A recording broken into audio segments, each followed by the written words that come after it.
कारगिल विजय दिवस मौके national integrated forum of artists and activists ਦੇ ਪ੍ਰਧਾਨ ਪ੍ਰਿਤਪਾਲ ਸਿੰਘ ਪੰਨੂ ਅਤੇ ਅਦਾਰਾ ਚੜ੍ਹਦੀ ਕਲਾ ਦੇ ਚੇਅਰਮੈਨ ਸਰਦਾਰ ਜਗਜੀਤ ਸਿੰਘ ਦਰਦੀ ਨੇ ਸ਼ਹੀਦਾਂ ਨੂੰ ਯਾਦ ਕੀਤਾ। ਉੱਥੇ ਹੀ ਉਹਨਾਂ ਨੇ ਉੱਤਰਾਖੰਡ ਦੇ ਰਾਜਪਾਲ ਸਾਬਕਾ ਲੈਫਟੀਨੈਂਟ ਜਨਰਲ ਗੁਰਮੀਤ ਸਿੰਘ ਵੱਲੋਂ उत्तराखंड के राज भवन में मानस की जात सब एक पहचान वो विषय उत्ते करवाए जाने वाले सैमीनार बारे जानकारी साझी की। इस दे नाल ही उन्होंने कहा कि खूनदान कैंप लगाने वाले निफा के उत्तराखंड के कारकुनां नूं राज्यपाल वालों सन्मानित किया जाएगा। हमारे दर्शकों को आज जो हमारा शिवरात्रि का पवित्र दिवस है उसकी बधाई हो और सारा देश आज कारगिल का विजय दिवस भी मना रहा है। ये भी देशवासियों को बहुत बहुत मुबारक देते हुए मैं प्रसन्नता महसूस कर रहा हूँ कि उत्तराखंड के गवर्नर साहब से आज हमारे डेलीगेशन की विशेष उनके साथ मीटिंग हुई और उस मीटिंग में ये फैसला किया गया कि गुरु तेग बहादुर साहब का जो मनुष्य एकता का मानव एकता का मैसेज है वो सारे विश्व में देने के लिए राजभवन में हम एक बहुत बड़ा समागम करने जा रहे हैं, जिसमें मानस की जात सब एक ही पहचान वो के विषय पर देश में कम्युनल हारमोनी, नेशनल इंटीग्रेशन और देशभक्ति की भावना भरने के लिए विशेष कार्यक्रम किए जाएंगे। और मैं ये भी प्रसन्नता महसूस करता हूँ कि सरदार प्रितपाल सिंह जी पन्नू, जिन्होंने सोशल सर्विस के क्षेत्र में अनेक मूर्तिमान कायम किए, वर्ल्ड रिकॉर्ड भी कायम किए हैं, उन्होंने भी इस शुभ अवसर पर बहुत अच्छा प्रोग्राम पेश किया जिसको गवर्नर साहब ने अप्रूव किया है। साहब प्रितपाल सिंह जी पन्नू अध्यक्ष हैं national integrated forum of artists and activists के, तो मैं उन्हें कहूँगा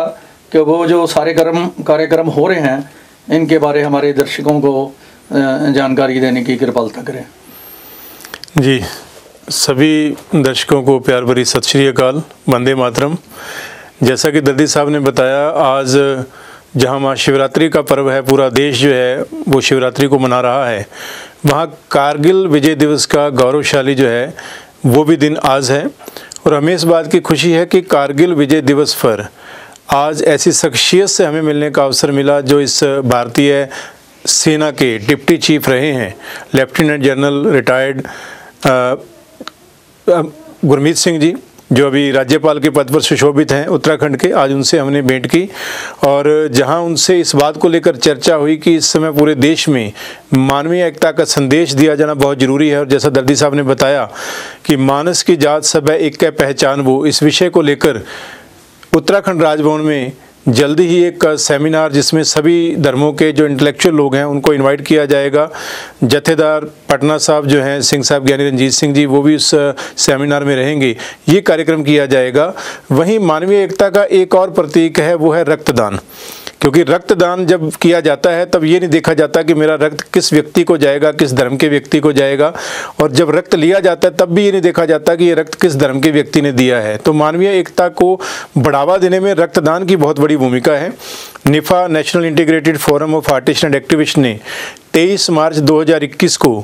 पूरे देश में एक ही दिन में 1500 रक्तदान शिविर ऑर्गेनाइज किए थे, जिसमें 1,03,000 यूनिट रक्त इकट्ठा हुआ था। जिन संस्थाओं ने या निफा की ब्रांचों ने उसमें योगदान दिया था उन सभी को सम्मानित करने के लिए राज्य स्तरीय कार्यक्रम चल रहे हैं। माननीय राज्यपाल से हमने अनुरोध किया था कि उत्तराखंड की जिन संस्थाओं ने हमारे साथ मिलकर उन शिविरों का आयोजन किया था उन सभी को वो अपने हाथों से इंटरनेशनल लाइफ सेवर अवार्ड से सम्मानित करें, जिसे उन्होंने स्वीकार किया। हम उनका धन्यवाद करते हैं। और साथ ही एक और कार्यक्रम जो अब इस साल करने जा रहे हैं, हम सभी जानते हैं कि जो ये वर्ष है देश की आज़ादी के 75 साल पूरे हो रहे हैं। हमारी ज़िंदगी में सिल्वर जुबली का, गोल्डन जुबली का, डायमंड जुबली का विशेष महत्व होता है। और ये तो आज़ादी के 75 साल, वो महान आज़ादी जिसे हमारे हज़ारों लाखों लोगों ने कुर्बानियाँ देकर हासिल किया, और आज भी हमारे हज़ारों फौजी जो हैं वो सरहदों पर शहीदी देकर शहादत प्राप्त करके उस आज़ादी को बचाए रखने का प्रयास कर रहे हैं। तो आज़ादी के दीवानों को और हमारे फौजी जवानों को समर्पित हम एक और अभियान इस साल करने जा रहे हैं, जिसकी शुरुआत 15 अगस्त 2022 से होगी, जिसमें 15 अगस्त 2022 को देश की 75 लोकसभा, क्योंकि 75वां आज़ादी दिवस हम मना रहे हैं, 76वां मना रहे हैं, 75 साल पूरे हो रहे हैं, तो 75 लोकसभा क्षेत्रों में हम लोग रक्तदान शिविर ऑर्गेनाइज करेंगे। उसके बाद लगातार 75 दिन रक्तदान शिविर चलेंगे। 75 दिनों में 750 रक्तदान शिविर पूरे देश में लगाए जाएंगे और साथ ही उसमें 75,000 यूनिट रक्त जो है थैलीसीमिया के बच्चों के लिए और आर्मड फोर्सेज के जो ब्लड बैंक है उनके लिए एकत्रित किया जाएगा। हमने माननीय राज्यपाल महोदय से अनुरोध किया है कि जो उत्तराखंड के लिए इस अभियान की शुरुआत होनी है वो अगस्त के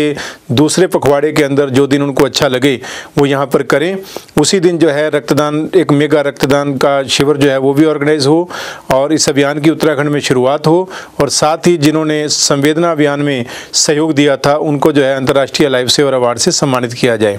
उन्होंने सहर्ष स्वीकृति दी है, और क्योंकि जो राज्यपाल का पद होता है वो स्टेट रेड क्रॉस सोसाइटी के अध्यक्ष भी होते हैं,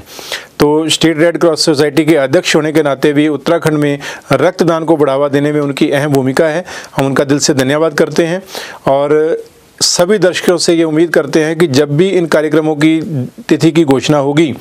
वो मानस की जात सब एक पहचान वो जो सेमिनार है उससे भी जुड़ेंगे, और रक्तदान को लेकर जो ये देशव्यापी अभियान होने जा रहा है वो भी जब देहरादून में या उत्तराखंड के किसी और हिस्से में होगा तो उसमें यहाँ के युवा जो है खासतौर पर बढ़ चढ़ कर हिस्सा लेंगे और रक्तदान करेंगे।